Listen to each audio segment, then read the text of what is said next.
आज का अपना टॉपिक रहेगा डायबिटीज मेलाइटस। डायबिटीज मेलाइटस के बारे में अपन पढ़ेंगे कि डायबिटीज मेलाइटस क्या होती है, कितना अगर शुगर लेवल चला जाता है तो उसको अपन डायबिटीज कहेंगे, और कितने शुगर लेवल में अपन कितना इंसुलिन यूज करना है, वो सारी चीज़ें अपन आज डिस्कस करेंगे। ठीक है, तो अपने टॉपिक का नाम रहेगा डायबिटीज मेलाइटस। क्या रहेगा? Diabetes mellitus. टॉपिक का नाम रहेगा डायबिटीज मेलाइटस। ठीक है, ये अपना टॉपिक रहेगा डायबिटीज मेलाइटस का टॉपिक। इसमें अपन पढ़ेंगे कि डायबिटीज मेलाइटस में क्या होता है, इंसुलिन कैसे कम हो जाता है, और इंसुलिन कम होने के कारण आपका शुगर लेवल है कैसे इंक्रीज हो जाता है। ठीक है, तो डायबिटीज मेलाइटस क्या है? एक प्रकार का क्या मेटाबॉलिक डिसऑर्डर है। अगर पूछ लिया जाए कौन सा डिसऑर्डर, तो कौन सा डिसऑर्डर है? Metabolic metabolic disorder. Disorder disorder है, जिसमें क्या होता है, इस डिसऑर्डर में होता है क्या डायबिटीज में, आपकी जो शुगर लेवल है, ब्लड शुगर लेवल, क्या है? Blood sugar level. Blood sugar level क्या हो जाता है? इंक्रीज हो जाता है, इंक्रीज हो जाता है। ठीक है, ब्लड शुगर लेवल डायबिटीज में इंक्रीज हो जाता है। तो डायबिटीज को अपन डिवाइड करेंगे, मेनली थ्री टाइप में डिवाइडेड करेंगे डायबिटीज को। एक तो होता है आपका इंसुलिन डिपेंडेंट डायबिटीज मेलाइटस, जिसको क्या कहते हैं? IDDM, insulin dependent diabetes mellitus. क्या बोलेंगे? Insulin dependent diabetes mellitus. ठीक है, इसको बोलेंगे इंसुलिन डिपेंडेंट, मतलब नाम से ही साफ हो रहा है कि ये डायबिटीज है जो किस पे डिपेंड रहता है? इंसुलिन पे डिपेंड रहता है। ठीक है, इंसुलिन डिपेंडेंट डायबिटीज मेलाइटस, इसको अपन क्या बोल सकते हैं? जुवेनाइल डायबिटीज भी बोल सकते हैं। ठीक है, क्या बोल सकते हैं? Juvenile diabetes. ठीक है, मतलब ये मोस्ट कॉमन ज़्यादातर बच्चों में देखने को मिलता है, अडल्ट में कम होता है। ठीक है, अडल्ट में कम होता है, बच्चों में ज़्यादा होता है। ठीक है, तो इसको अपन जुवेनाइल भी डायबिटीज़ भी बोल सकते हैं। और इसमें मेनली किसकी कमी होती है? इंसुलिन की कमी होती है, मेनली किसकी? इंसुलिन की। दूसरा डायबिटीज़ होता है, उसको कहते हैं non insulin depended diabetes mellitus. इसमें क्या होता है कि जो इंसुलिन है उसकी डिपेंडेंसी नहीं रहती है, मतलब इंसुलिन तो ठीक है, सफिशियंट है, इंसुलिन तो आ रहा है, पर जो आपका बॉडी स्ट्रक्चर है, बॉडी का कहीं ना कहीं जो ग्लूकोज लेवल है वो इंक्रीज हो रहा है। आप इनटेक या तो इंक्रीज ले रहे हो, या फिर ग्लूकोज को आप एक्सरसाइज न करके उसको रेगुलेट नहीं कर पा रहे हो। इंसुलिन तो है, इंसुलिन की कमी नहीं है, और इसमें तो इंसुलिन की कमी है। और इसमें इंसुलिन की कमी है तो कहीं ना कहीं पेनक्रियाज अफेक्ट है, इसका पेनक्रियाज की जो बीटा सेल है वो अफेक्ट है। और इसमें क्या इंसुलिन की कमी नहीं है। ठीक है, तो आपको इतना ध्यान रखना। एक होता है जेस्टेशनल डायबिटीज मेलाइटस, एक होता है उसको अपन कहते हैं gestational gestational diabetes mellitus. Gestational diabetes mellitus होता है, ये प्रेग्नेंट लेडीज जो प्रेगनेंसी में होता है, इसको अपन अलग से पढ़ेंगे। ठीक है, इसको एक बार छोड़ दीजिए, इसको जेस्टेशनल डायबिटीज मेलाइटस को छोड़ दीजिए। अपन को दो टाइप पढ़ना है, IDDM और NIDDM, non insulin dependent diabetes mellitus और IDDM, इन दो के बारे में अपन आज पढ़ेंगे। ठीक है, इन दो के बारे में अपन पढ़ेंगे। तो डायबिटीज, सबसे पहले देखो डायबिटीज क्या है? एक प्रकार का मेटाबॉलिक डिसऑर्डर है, जिसमें होता क्या है, जिसमें जो ब्लड शुगर लेवल होता है वो इंक्रीज होता है। और इंक्रीज क्यों होता है? Due to deficiency of insulin, insulin की कमी के कारण क्या होता है? इंसुलिन का लेवल, आपका शुगर का लेवल इंक्रीज होता है। या फिर पेशेंट, इंसुलिन तो है उसमें सफिशिएंट, पर पेशेंट क्या करता है, इंटेक ग्लूकोज का इंटेक ज़्यादा ले रहा है, या फिर उसको रेगुलेट नहीं कर पा रहा है, तो उसकी उस कंडीशन में कारण क्या होगा? आपका शुगर का लेवल ब्लड में इंक्रीज होगा। ठीक है, तो सबसे पहले अपन देखेंगे डायबिटीज मेलाइटिस जो है, डीएम है। डीएम में अपन पहला पहला टाइप देखेंगे, डीएम में जो IDDM है, IDDM देखेंगे। पहला टाइप अपना कौन सा है? IDDM। IDDM कौन सा? Insulin dependent diabetes mellitus. Insulin dependent diabetes mellitus है, ये क्या है? डिपेंडेंट रहता है इंसुलिन पे, डिपेंडेंट रहता है इंसुलिन पे। तो इसमें क्या होगा? इसमें क्या होगा? पहली बात तो ये है कि इंसुलिन, इंसुलिन क्या है? इंसुलिन क्या है? एक प्रकार का हार्मोन है। इंसुलिन एक प्रकार का हार्मोन है जो कहाँ से सिक्रिएट होता है? जो कहाँ से सिक्रिएट होता है? पेनक्रियाज की, पेनक्रियाज की, पेनक्रियाज की किस सेल से? बीटा सेल से। कौन सी सेल से?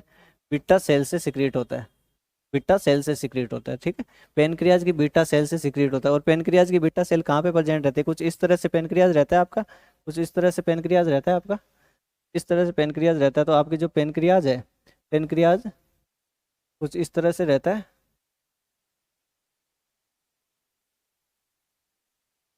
तो यहाँ पे जो इसका टेल पार्ट है, कौन सा, पेनक्रियाज का जो टेल पार्ट है, टेल पार्ट है, टेल पार्ट में क्या रहती है, इसकी बीटा सेल प्रेजेंट रहती है, बीटा सेल प्रेजेंट रहती है, वो किसका सिक्रेशन करवाती है, इंसुलिन का सिक्रेशन करवाती है। और इसी को अपन आइसलेट ऑफ लैंगरहैंस भी बोलते हैं, क्या बोलते हैं, आइसलेट, आइसलेट ऑफ लैंगरहैंस।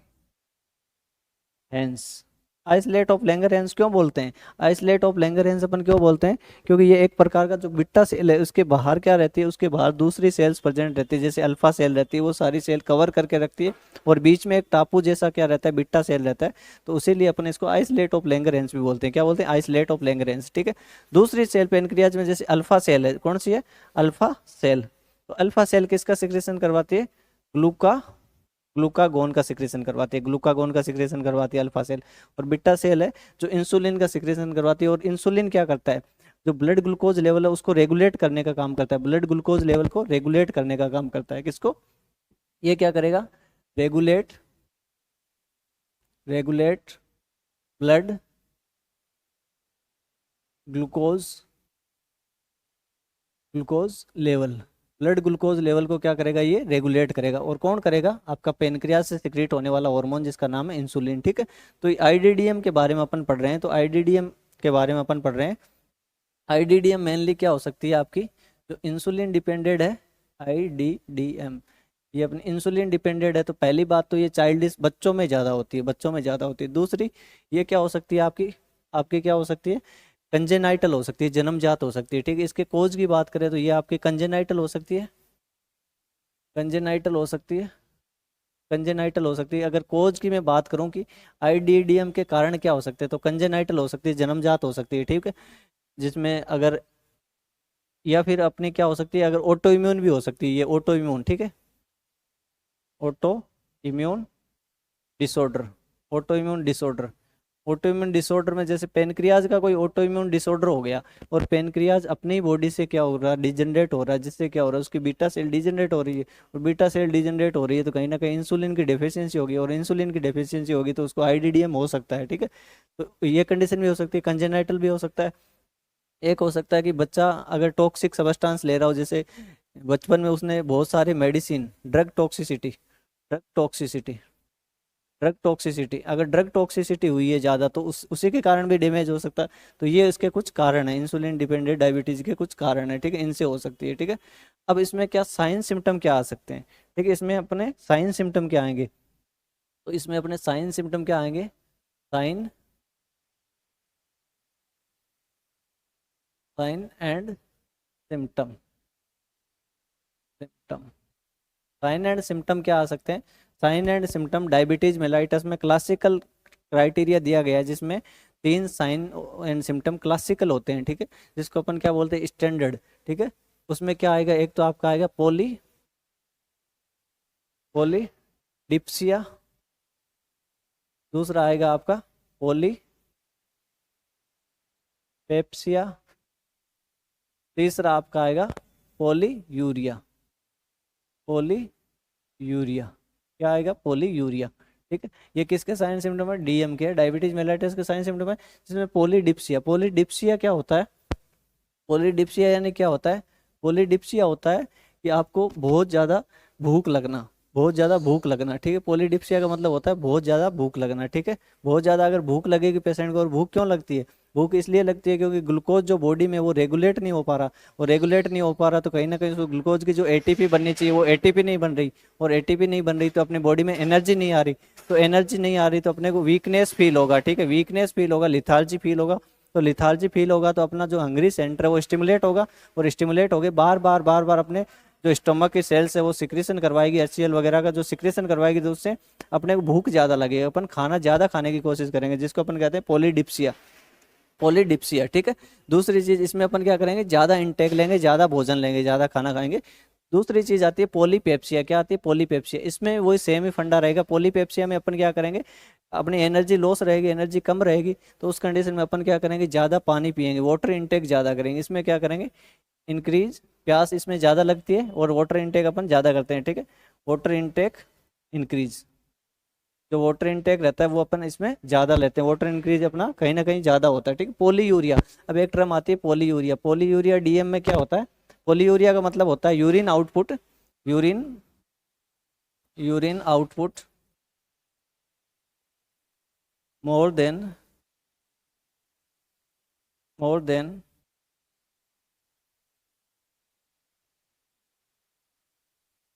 ये होता है यूरिन आउटपुट अगर 3000 ml से ज़्यादा अगर आउटपुट आ रहा है तो उसको अपन पोलीयूरिया कंसिडर करेंगे। और पोलीयूरिया क्यों होगा उस पेशेंट में? पोलीयूरिया इसलिए होगा कि पेशेंट पहले से क्या है, पेप्सिया और पोलीडिप्सिया पे है। तो पोलीपेप्सिया पे है तो कहीं ना कहीं वो ज़्यादा पी रहा है, तो ज़्यादा पी रहा है तो आउटपुट भी ज़्यादा आएगा, तो इसका ये पोलीयूरिया पोलीयूरिया भी उसका एक क्लासिकल साइन है। तो तीन चीज़ आपको याद रखनी है, एक पोलीडिप्सिया, पोलीपेप्सिया और पोलीयूरिया।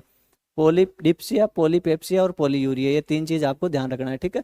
इसके बाद में और क्या सिम्टम हो सकते हैं? और क्या, ये तो क्लासिकल हो गए, ठीक है। और क्या डायबिटीज में सिम्टम आ सकते हैं? तो और क्या आ सकते हैं सिम्टम? और सिम्टम आ सकते हैं लिथार्जी। लिथार्जी लिथार्जी क्यों है? क्योंकि उसका जो इंसुलिन है वो तो प्रॉपर वे में नहीं है। प्रॉपर वे में नहीं है तो कहीं ना कहीं जो ग्लूकोज है, तो ग्लूकोज का यूज होना चाहिए एटीपी के रूप में, वो यूज नहीं हो पा रहा है। और यूज नहीं हो पा रहा है तो कहीं ना कहीं उसको एनर्जी नहीं है, तो एनर्जी नहीं है तो वो लिथार्जिक रहेगा, हमेशा लिथार्जिक रहेगा, ठीक है। दूसरी क्या रहेगी? वीकनेस। वीकनेस रहेगी, वीकनेस, ठीक है। ये वीकनेस वीकनेस क्यों रहेगी? क्योंकि वही सेम कंडीशन ग्लूकोज की, बॉडी में तो ग्लूकोज, ब्लड में तो ग्लूकोज ज़्यादा है पर ग्लूकोज रेगुलेट नहीं हो पा रहा, और रेगुलेट नहीं हो पा रहा तो कहीं ना कहीं वो क्या नहीं बना रहा? एटीपी नहीं बना रहा।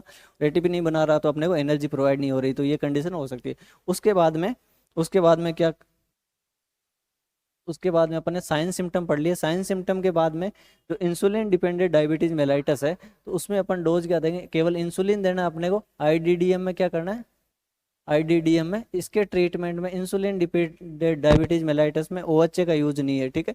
ओएचए होता है ओएचए। ओएचए मतलब ओरल हाइपोग्लाइसेमिक हाइपोग्लाइसेमिक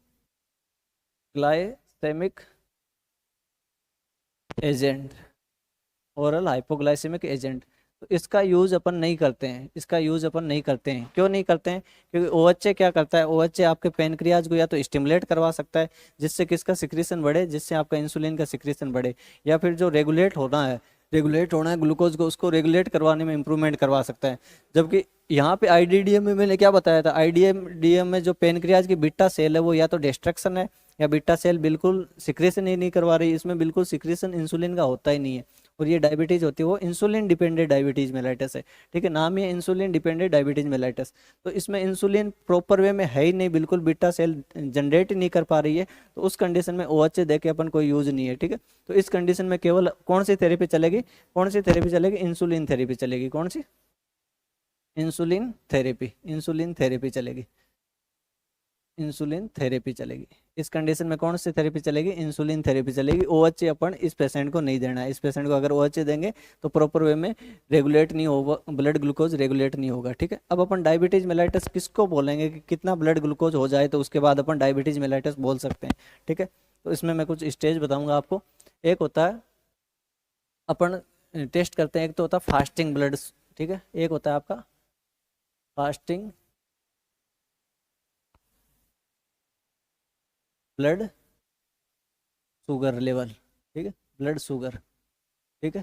एक होता है आपका जिसको आप पीपी बोलते हो, पोस्ट प्रेंडियल, जिसमें आप खाना खाने के 2 आवर बाद, ठीक है, आफ्टर, इसको अगर मैं लिखना चाहूँ आफ्टर 2 आवर, ठीक है, खाना खाने के 2 घंटे बाद, 2 घंटे बाद अगर अपन शुगर चेक करें जिसको अपन पीपी बोलेंगे, ठीक है। एक होता है आपका ओजीटीटी, एक होता है ओजीटीटी, ओजीटीटी। ओजीटीटी क्या होता है? ओरल ग्लूकोज टॉलरेंस टेस्ट, ठीक है, ये होता है। उसके बाद में एक होता है आपका आरबीएस, जो आप जनरली हॉस्पिटल सेटिंग में करते हो, आरबीएस, रैंडम ब्लड शुगर, ठीक है। उसके बाद एक होता है HbA1c। क्या होता है? HbA1c, HbA1c, ठीक है। तो ये अपन ने कुछ इन्वेस्टिगेशन के नाम लिखे हैं जिसके बेस पे अपन डिसाइड करेंगे कि पेशेंट को क्या है, शुगर है या नहीं है, ठीक है। तो इसमें एक एक तो मैं लिख रहा हूँ नॉर्मल क्राइटेरिया, यहाँ पे मैं लिख रहा हूँ नॉर्मल, ठीक है। और यहाँ पे मैं लिख रहा हूँ प्री डायबिटिक, क्या लिख रहा हूँ? प्री डायबिटिक कंडीशन, ठीक है। और यहाँ पे लिख रहा हूँ कन्फर्म डायबिटिक या डायबिटीज लिख रहा हूँ मैं, कन्फर्म डायबिटीज या डायबिटीज, ठीक है। तो ये तीन चीज़ आप ध्यान रखना। तो फास्टिंग ब्लड ग्लूकोज लेवल कितना रहना चाहिए? फास्टिंग ब्लड ग्लूकोज लेवल कितना रहना चाहिए? फास्टिंग रहना चाहिए 70 से लेके 99 mg/dl, mg/dl। तो ये नॉर्मल है, बिल्कुल नॉर्मल है, ठीक है। और इसको अपन प्री डायबिटिक में कब तक कंसिडर करेंगे, तो इसको करेंगे 100 से लेके 125 mg/dl, mg/dl। अगर ये आ रहा है शुगर लेवल फास्टिंग का, तो उसमें अपन सस्पेक्ट करेंगे पेशेंट को कि आप प्री डायबिटिक कंडीशन में हो, आप अभी अपनी कंडीशन इंप्रूवमेंट कर लो, वरना कल को जाके आप डायबिटीज मेलाइटस के पेशेंट बन सकते हो, ठीक है। तो इस कंडीशन को इंप्रूवमेंट करवाना। और इसमें क्या होगा, इसमें अगर मोर देन 126 mg/dl अगर ये आ रहा है, तो उसको अपन सस्पेक्ट करेंगे कि कहीं ना कहीं पेशेंट क्या है, डायबिटीज मेलाइटस का पेशेंट है। ये तो हो गया आपका फास्टिंग ब्लड शुगर। कौन सा हो गया, फास्टिंग ब्लड शुगर। उसके बाद होता है पीपी। उसके बाद कौन सा होता है, पीपी। पीपी की जो वैल्यू रहती है वो रहती है आपकी 100 से लेके अगर 140, 100 से लेके अगर 140 आ रही है mg/dl, वो बिल्कुल क्या है अपनी, वो बिल्कुल क्या है, नॉर्मल है। वो बिल्कुल वैल्यू अपनी नॉर्मल वैल्यू है, ठीक है। इसमें वो नॉर्मल वैल्यू कंसिडर्ड करेंगे। पीपी मतलब खाना खाने के पोस्ट प्रेंडियल, मतलब खाना खाने के 2 आवर बाद में अगर अपन शुगर चेक करते हैं, तो उसमें ग्लूकोज लेवल बढ़ा रहेगा, फास्टिंग के बजाय उसमें बढ़ा रहेगा। तो उसमें अपन ने वैल्यू भी थोड़ी बढ़ाई है, ठीक है, वैल्यू भी बढ़ाई है। उसके बाद में आता है अगर मोर देन 140, ठीक है, 140 से लेके आपका अगर 200 तक है, 199, 199 तक है, तो इस पे क्या करेंगे, सस्पेक्ट करेंगे कि प्री डायबिटिक सिम्टम आ सकते हैं, आपको इंप्रूवमेंट करना चाहिए, ठीक है। और more than 200 mg/dl, more than 200 mg/dl, ठीक है। इसमें अपन क्या करेंगे कि डायबिटीज के शिकार हो चुके हो आप, ठीक है। ओजीटीटी में वैल्यू क्या रहेगी, सेम यही वैल्यू रहेगी आपकी।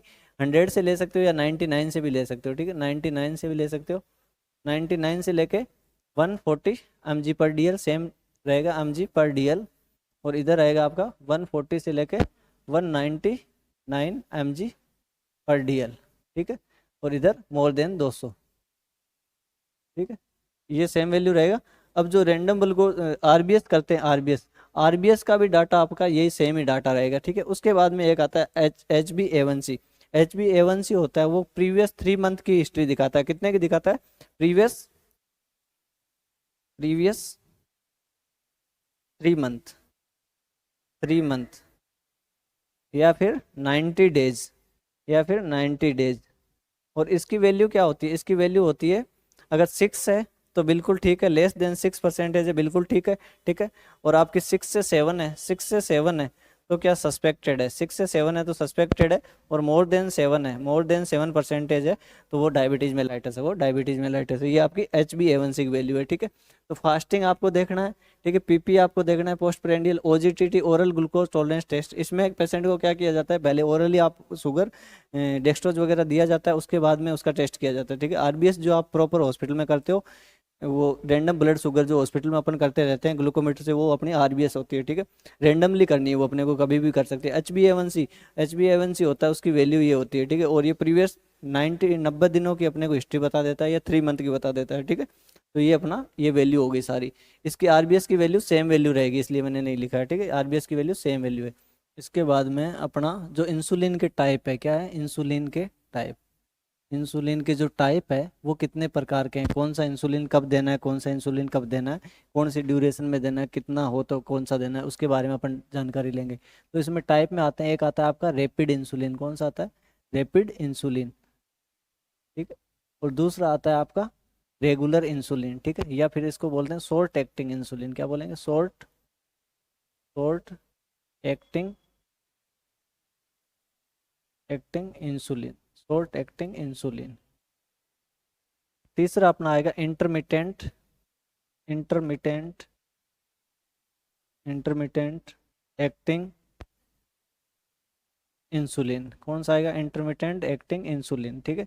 चौथा अपना आएगा लॉन्ग एक्टिंग। कौन सा आएगा, लॉन्ग एक्टिंग, लॉन्ग एक्टिंग।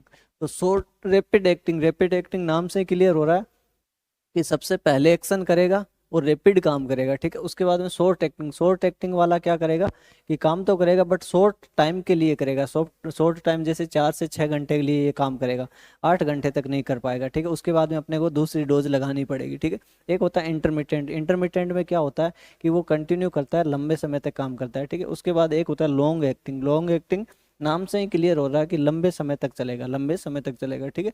तो रैपिड एक्टिंग में अपन एग्जाम्पल में आपको बताना चाहूँ तो इसमें एग्जाम्पल आता है आपका एस्पार्टेट एस्पार्टेट या फिर लिस्प्रो, लिस्प्रो ये आता है। दूसरा अपना शॉर्ट एक्टिंग, शॉर्ट एक्टिंग में आप ज़्यादातर यूज करते हैं कौन सा, HRI, ह्यूमन रेगुलर इंसुलिन। कौन सा आता है, ह्यूमन रेगुलर, रेगुलर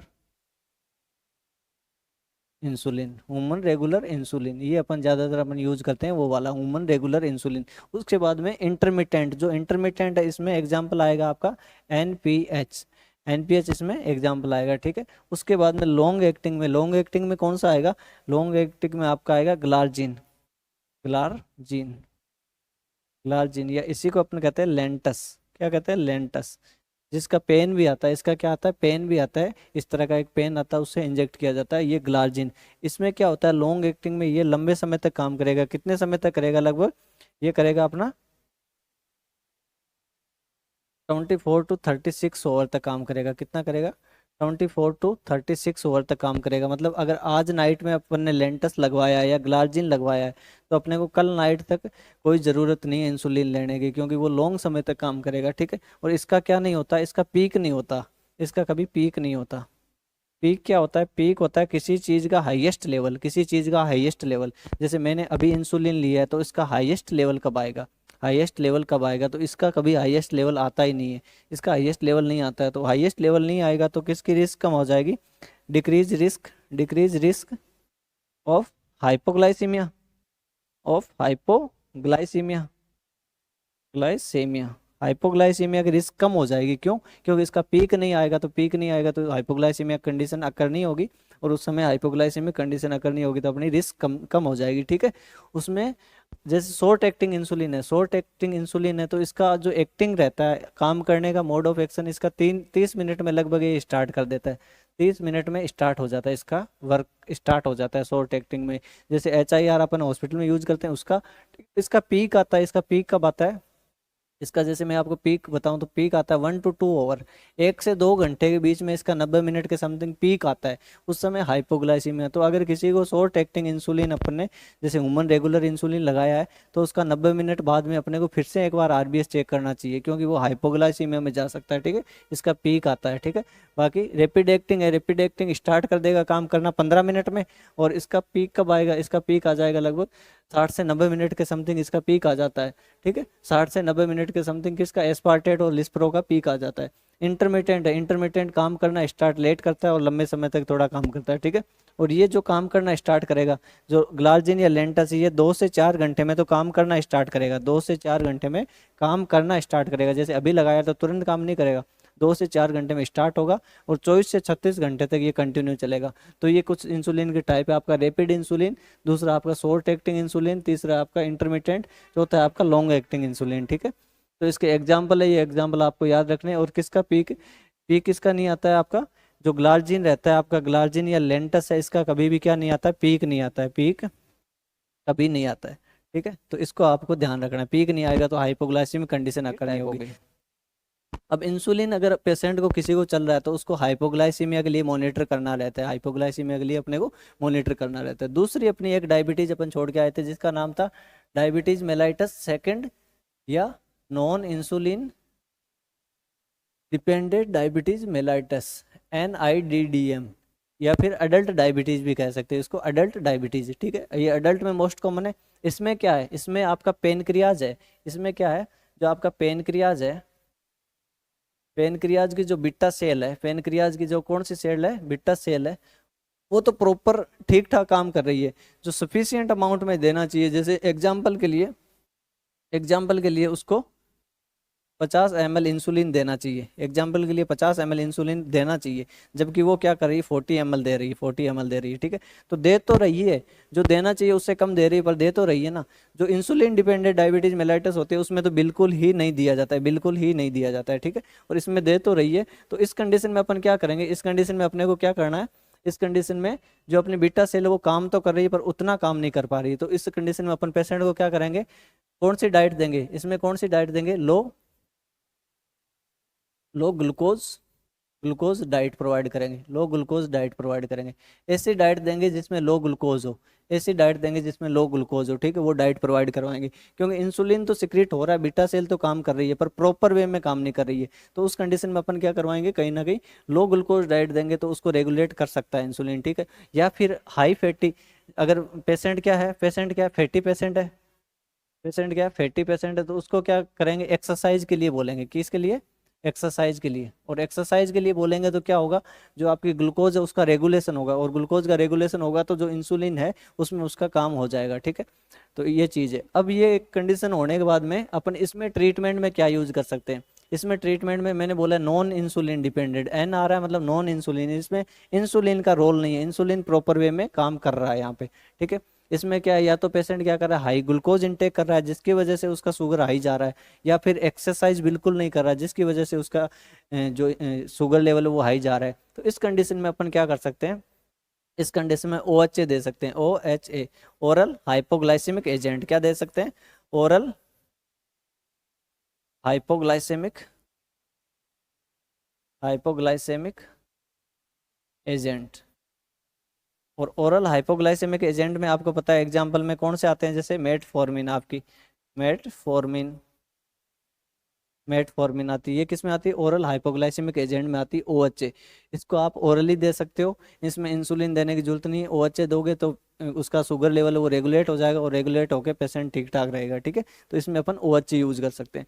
इसके बाद में आता है, इसके बाद में आता है कॉम्प्लिकेशन क्या हो सकता है, डायबिटीज का कॉम्प्लिकेशन। तो डायबिटीज का कॉम्प्लिकेशन में आता है एक DK, क्या आता है, DKA, diabetes keto acidosis, diabetes keto acidosis. इसमें क्या होता है, इसमें जो पेशेंट होता है उसका जो फैट होता है, फैट होता है वो कीटोन में टूटने लग जाता है, कीटोन बॉडीज में टूटने लग जाता है। और कीटोन बॉडीज में टूटने लग जाता है तो कीटोन बॉडीज का नेचर रहता है वो एसिडिक नेचर रहता है, एसिडिक। तो उसकी डायबिटीज तो पहले से है, मतलब शुगर लेवल तो इंक्रीज है, शुगर लेवल इंक्रीज है, और साथ में क्या कीटोन प्रेजेंट है, साथ में क्या कीटोन प्रेजेंट है, कहाँ पे प्रेजेंट रहेंगे। अब अगर अपन यूरिन का टेस्ट करेंगे, यूरिन टेस्ट में तो कीटोन बॉडीज अपने को पॉजिटिव मिलेगी वहाँ पे, ठीक है। तीसरी चीज़ क्या, एसिडोसिस होगा, तीसरी चीज़ क्या है, एसिडोसिस होगा। एसिडोसिस क्यों होगा, क्योंकि कीटोन का जो नेचर है वो एसिडिक नेचर है, तो उसको एसिडोसिस होगा। तो DK भी हो सकता है, ये कॉम्प्लिकेशन है, इसको अलग से अपन एक टॉपिक में पढ़ेंगे। इसमें अगर डोज देंगे इंसुलिन की तो डोज कितने देंगे, HRI ह्यूमन रेगुलर इंसुलिन की डोज इसमें कितनी देंगे, 0.1 यूनिट, 1 यूनिट पर केजी बॉडी वेट, पर केजी बॉडी वेट, ये इसमें डोज देंगे। अगर DK में अपने को डोज देना है तो ये अपन डोज देंगे DK में, ठीक है। तो ये कुछ बातें आपको ध्यान रखना है।